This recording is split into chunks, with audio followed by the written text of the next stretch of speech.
אנחנו מתחילים בהרצאות המושב, וכל הרצאה היא של 12 דקות. אני מבקש לעמוד בזמנים, ושאלות נעשה בסוף לכולם, כמו שיותר הזמן לכולם ביחד. וההרצאה הראשונה היא של דוקטור חנה ונדן אנדה, שתדבר על רופאים יהודים בהולנד במלחמת העולם השנייה. דוקטור ונדן אנדה למדה רפואה בכרונינגן, הולנד. היא גם נחשפה לראשונה בנושא הרפואה ושואה. קריאה בכתביו של דוקטור אלי אהרון כהן, רופא יהודי ששרד את אושוויץ, היוותה השראה ראשונה עבורה. המשיכה ללימודי תואר שני ודוקטורט בהיסטוריה של הרפואה. נושא הדוקטורט שלה היה נושא שעליו היא תדבר היום, רופאים יהודים בהולנד במהלך השואה. פרסמה את זה בספר, ולאחר מכן גם ספר נוסף על בתי אבות יהודים בהולנד. היא גרה בארץ, עוסקת ברפואה ובהיסטוריה של הרפואה במקביל. בבקשה. תודה רבה. אז סליחה, אני מדברת באנגלית היום. אני עדיין לומדת עברית, זה לא כל כך טוב. So I'll switch to English, and welcome. Thank you all for coming. It's an honor to be here. I'm going to try to summarize my PhD in 12 minutes for you, which is a huge challenge, so I'll start straight away. My PhD is titled Don't Forget You're a Doctor, and it's about the Jewish physicians in Holland during the Shoah. I'm a doctor and a medical historian, and I started this research when I was doing my med school, so it's been my life, basically.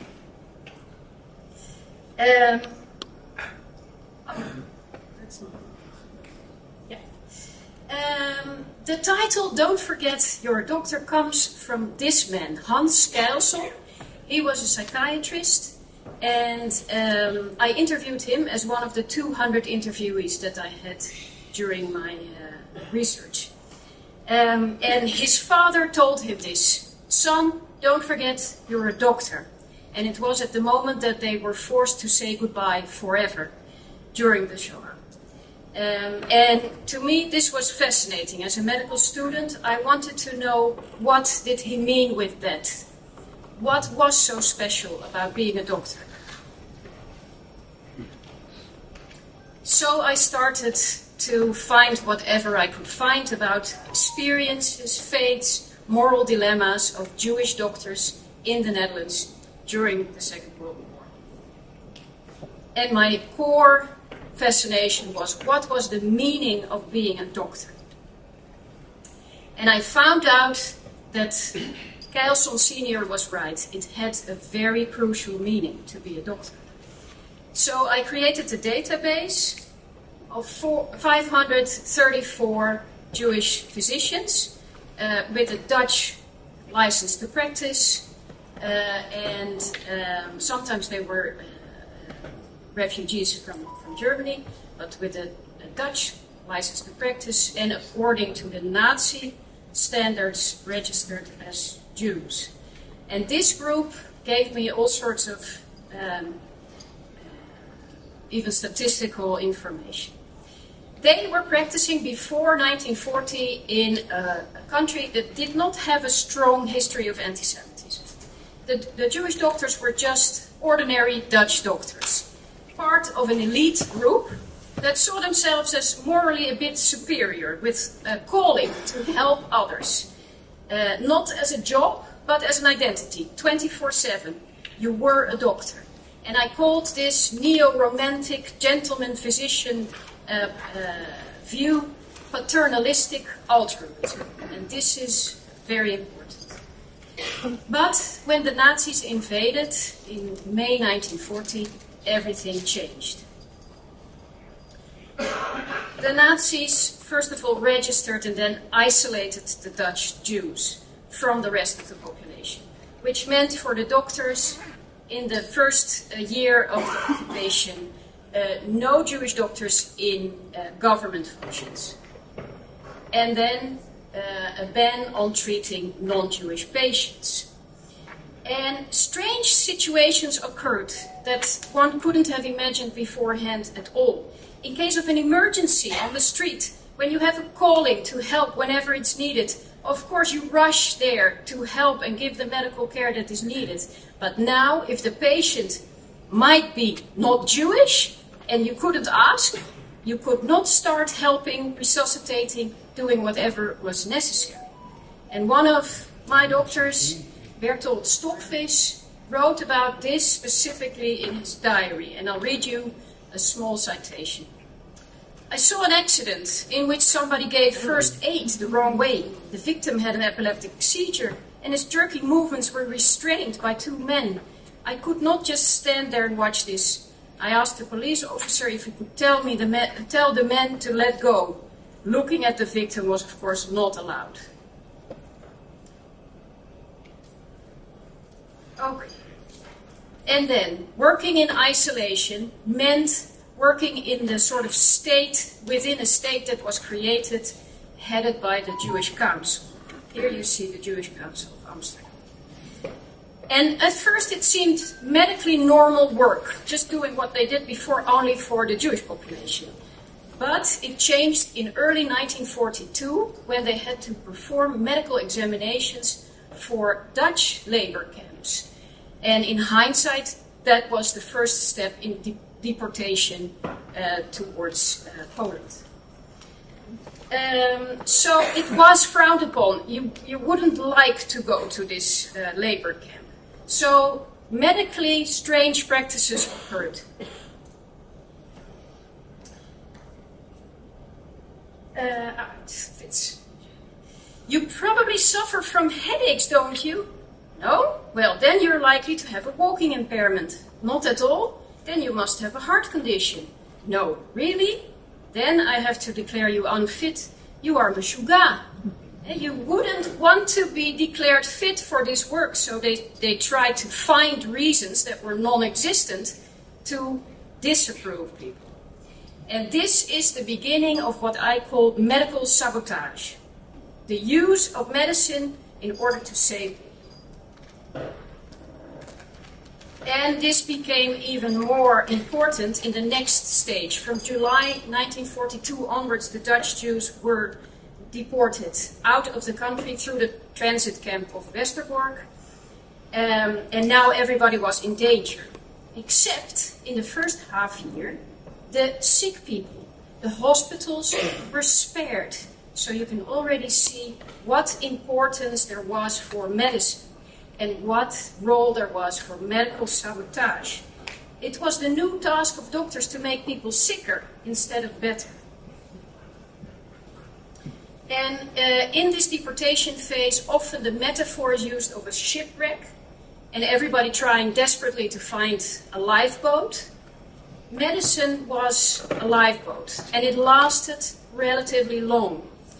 There are all sorts of possibilities. A spare is a stamp in your passport. You're not fit for deportation.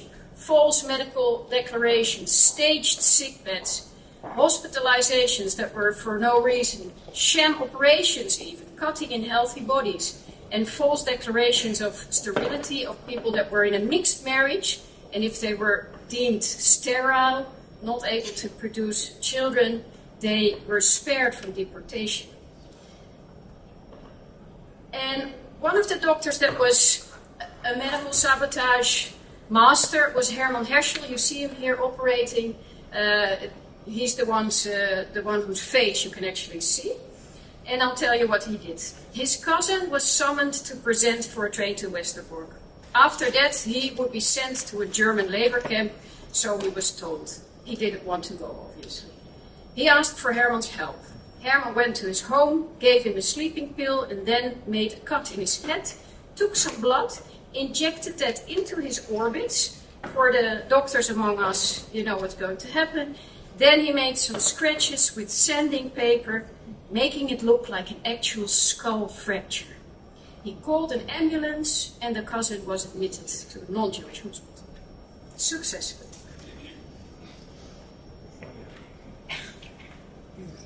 But obviously, in this weird new reality, there were several dilemmas that occurred. Because if you do this, how far can you go with this? Can you bend medical ethics before the war? Of course, you would never make people sicker instead of better, or fake examinations. You would work truthfully. But now there were different opinions. But how far do you go in cutting in healthy bodies? What about the first do no harm rule? Primum non nocere, as you put in your oath of Hippocrates. And then secondly, how far does the obligation towards your patients reach? Because don't forget, these doctors were in danger themselves as well. They were, just as much as their patients, Jewish victims of the Shoah. So can you still help patients when your own life is endangered? And should you stay with your patients, like on this shipwreck, a captain on a sinking ship? And I have seen examples, quite a few, of doctors that decided to do so. This was the first one. Jacques Lobstein, he was the director of the Jewish Psychiatric Hospital, and it was the first Jewish hospital to be raided by the Nazis on the 21st of January 1943. And he decided, he knew it was going to happen, he decided to stay there and also demand that from his staff. We need to take care of these patients, we cannot leave their side, and we will have to go with them. And he wrote in his diary, when he was locked and the patients were taken out, he was locked into a room with the other doctors, and then he even wrote, one cannot imagine how hard it is to abandon our patients. He tried to get to them, he was beaten back with a stick. In my interviews, I met Maurits Frenkel, who was actually still a medical student, but he told me the ethical dilemma for me was leaving the patients. I was not yet sworn in by the Hippocratic Oath with 2 fingers in the air, but I did feel that way. I felt obliged to obey to the rules of being a doctor, which meant taking care of your patients. And this is, to me, very inspiring and unbelievable sometimes. Also, when the doctors were actually imprisoned themselves, being a doctor still had a meaning.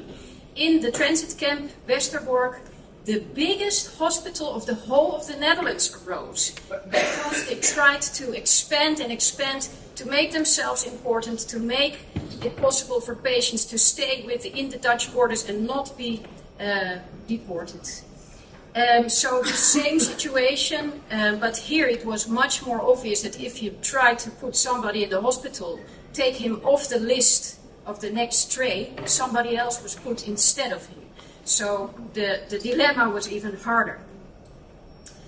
And this direct effect showed also the relativity of the power. It was not an actual power, of course, of these doctors. What they could do was try to offer some humanity and some normality inside these clinics. And keeping up normality has also been defined as a way to resist. And this form of resistance is called Amida. And you see it also in the ghetto of Warsaw. And for example, in this laboratory of the Westerbork Hospital, the first experiments with penicillin were performed. So you see how much they try to keep on doing what they were supposed to do as doctors. 2 minutes, please. Yeah, I'm almost there. So this form you could call Amida, standing straight and trying to act as normal as possible. But with those medical means, what they could do for others, they could also do something for themselves.